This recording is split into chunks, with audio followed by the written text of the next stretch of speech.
Thokozang ke le dumediše ka moka ke le Mkhulu Ratha ke re le gonne ke rate go ruta ka mohlare šo re o bitša maime a kere maime ke mohlare o maatla o le gore o ka thekga dijarata ka ona o kgona le go fa motho seriti especially batho ba e le gore ba nyaka go tšhabega gore ba nyaka go imela batho re berekiša ona maime or metse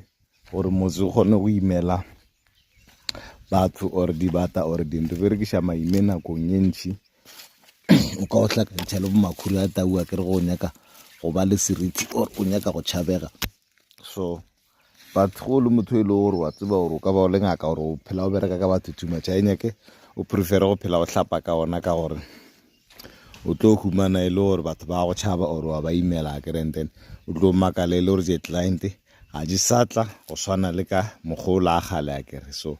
ke a tshepa le ka ba le nkwešiša ke ra e be le sedi